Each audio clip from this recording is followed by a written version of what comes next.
the amazing Miki Agrawal, who is a social entrepreneur who uses her creativity and disruptive innovation to challenge the status quo and change culture. She is the founder of several acclaimed social enterprises, including THINX, Tushy, and Wild. She is also the author of #1 best-selling books, Do Cool Shit and Disrupt Her. Miki Agrawal was named Fast Company's Most Creative People, Young Global Leader by the World Economic Forum, and INC's Most Impressive Women Entrepreneur. She passionately speaks about her 15 years of entrepreneurial adventures, from inventing products in taboo categories to creatively launching them, to marketing and scaling them exponentially, to dealing with shocking setbacks. And she shares her colorful, authentic revelations along the way. So Miki, I'd love to ask you to share a bit about your own personal story, what's inspired you, what challenges you might have faced on the way, what's driven you, and tools that you found really useful for yourself. And lastly, what your message to the youth of today would be. Well, thank you so much for having me, Sadhviji, Pujya Swamiji. Thank you so much for hosting this powerful, important event for the youth. So I think when I really just sit with myself and ask myself, you know, the most formative, life-changing experience in my life was when I was 11 years old. And, you know, I'm born and raised in Montreal, Canada, to a father who is born and raised in Benares, India, and to a mother from Japan. But I was born and raised in Montreal, Canada. And when we were 11 years old, our parents decided to take out a $30,000 loan so they can take us to India and Japan for 2.5 months to really witness our you know, our ancestry and know where we came from. And so we spent 2 incredible months in India, and it was one of the most eye-opening experiences of my life. When you're born and raised in Montreal, Canada, it's pretty, you know, it's a pretty simple middle-class life, American life. And going to India, I experienced just the magic of all the different walks of life. And one of the things that was really challenging for me to witness was, you know, being in one of the train stations in India, back in, you know, 20 years ago, or more than that now, and seeing a 5-year-old boy, you know, begging for food in the train station, and I remember asking my father, you know, where are his parents? And my father, you know, looked back at me and said, you know, I'm not sure, maybe he might be an orphan. And I remember crying for the first time, like just of confusion and upset, and then just feeling a deep, deep, deep sense of luckiness. And from that place of luckiness, I just fast forward to becoming an entrepreneur. I knew that, you know, part of my dharma became to not only solve problems in the first world, but also marry that by solving problems in the developing world. And so when I started my first business, you know, Wild, and then to my second business, THINX, you know, THINX, and then my third business, Tushy, all businesses are social enterprises. And THINX and Tushy are really focusing on the taboo space. I knew that I wanted to weave in, you know, a really deep give back. And one of the reasons why Sadhviji and I really connected was because of her deep work in sort of the wash, in the wash space, in this space of sanitation, hygiene, feminine hygiene, women's work. And, you know, I really chose to focus on creating businesses that give back. And I think the future of entrepreneurship is social entrepreneurship. I don't think, you know, the next generation, our generation, the next generation, you know, really what we understand is that our money is an energy exchange, right? Money is energy, and we get to put that energy towards either things that we believe in or just a thing. And so I really believe in the power of creating a world we want to see through business. And so, when I started, THINX and Tushy and Wild, I really wanted to focus on categories that were really uncomfortable for people to talk about. Focus on taboo categories. THINX is in the period space and really looking at a woman's period and asking ourselves, why is that shameful? Why is a woman's period considered something to be taboo and something not to talk about? Because it creates human life.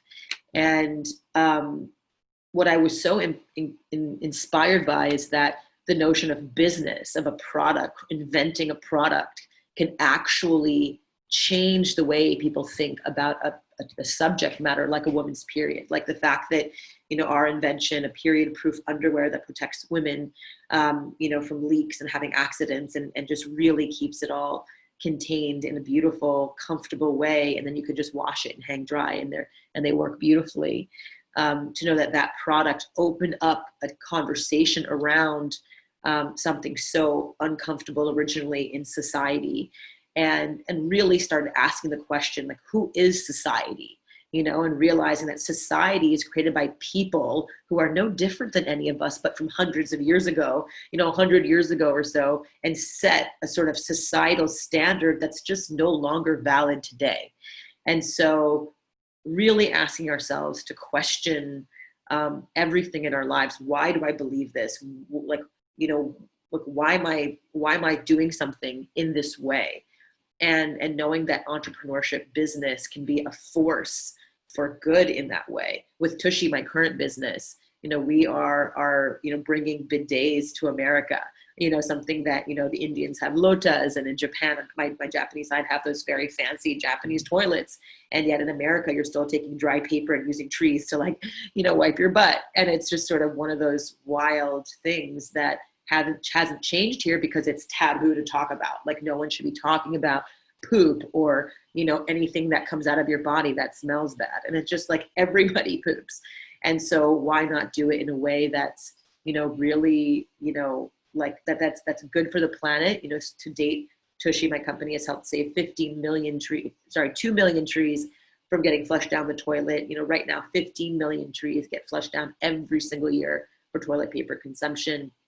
When you think about the amount of water that's being used to make toilet paper, and of course, all the money spent to make toilet paper, it's just a really challenging, old school thing that is no longer relevant in today's society. And so the idea was, can I bring this modern bidet product, invent this really affordable product for the American consumer, and use this product for good and actually change the way people think about their habits, their daily habits. And again, it's showing that, wow, it does work. We can create a world we want to see with business. And I think it's really conscious businesses that will change the world. I think conscious capitalism is a really interesting concept where every stakeholder wins, where it's not just the shareholders, but it's the founders, the employees, the suppliers, the environment, and the shareholders that win. So it's a win-win-win-win-win model. And this model actually proves to outperform every major stock index out there. So I really care about the taboo space, really understanding society and what societal indoctrination looks like, and recognizing that it's all an illusion. Time is an illusion. Money is an illusion. All the societal constructs are an illusion. Our borders are an illusion. Passports are made up constructs. Everything is just made up constructs that we can ask ourselves, wait, can this be made better? Can this be changed? And the answer is yes. Can I invent a new possibility for the way for us to think? The answer is yes.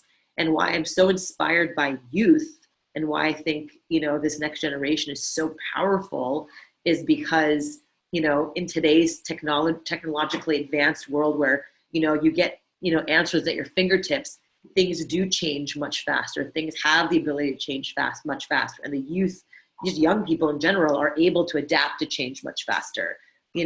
as we get older, we get pretty much, oftentimes people get set in their ways and just don't like change. You think about our parents who are like trying to text you. They're like, oh, I don't know how to text, and you're just like, no, you just press, this is how it's like, what is an emoticon? And I'm like, no, it's an emoji. But anyways, and so all these things, it's very difficult for the older generation sometimes to get sort of the fast-paced sort of, like 3-second sound bites of the next generation. But the next generation is just savvy, smart, technologically advanced, or learning, or growing, or just, are able to take in a lot of information and come up with new things. And the younger we are, the more, and the more permission we're given to be like authentically ourselves and sovereign beings and not kowtow to societal conditioning, the more beautiful, positive change can happen. I think the word disruption has been used in sort of, many different ways, but also being overused sometimes in today's world. But I do believe, I wrote a book called Disruptor, and I believe that, disruption is just the breaking of old, tired systems that are no longer relevant, set by society, people from hundreds of years ago that aren't relevant today, like wiping your butt with dry paper, And so it's like, that is just no longer something that the next generation will tolerate. The wastefulness, the single-use consumption, the fact that it's just, these huge conglomerates making billions of dollars over something that's just like taking advantage of people. And so I'm really excited about, the next generation who is entrepreneurial. Gen Zers, like I think 70% of Gen Zers said that they are interested in entrepreneurship, are looking to becoming entrepreneurs. And I think that's amazing. I would make an extra special caveat to that. I would ask people to become social entrepreneurs and look to weave in a give back mission in your ideas, in your concepts. Like, what can you invent that solves a problem for people, but also that serves the world, and can you weave both? The answer is yes. Can you do good and do well? The answer is yes. Thank you so, so much, dearest Miki, for all your words, for talking about how becoming an empowered brown woman is cool, how to make toilets cool, how to make periods cool, and for all your love and insight and wisdom and just disruption. I can't wait to read your book. And I would say one last thing, to the youth who are watching here, before starting a business, I would just ask yourself 3 questions. Question number 1 is, what sucks in my world? It starts with you. There has to be a pain point that you're dealing with, because oftentimes a personal pain point can really help you kind of drive an idea forward because it solves a problem for you. And then the second question is, does it suck for a lot of people? If you're experiencing a pain point that a lot of people are experiencing too, then that becomes a business opportunity, right? If it's not just something that everyone's mumbling about and grumbling to yourself, that becomes a real issue if a lot of people are experiencing the same problem. So what sucks in my world first? Does it suck for a lot of people? Second. And the third question is, can I be passionate about this issue, cause, or community for a really long time? It takes 10 years to be an overnight success. Like building the next Instagram is like winning the lottery. So don't try to create a company so you can just sell it, because that's just inauthentic and it's uninspiring, just for money. Build something because it solves a real problem, a real need in the world. And you'll find deep purpose in that too. Thank you so much for sharing your wisdom. So much.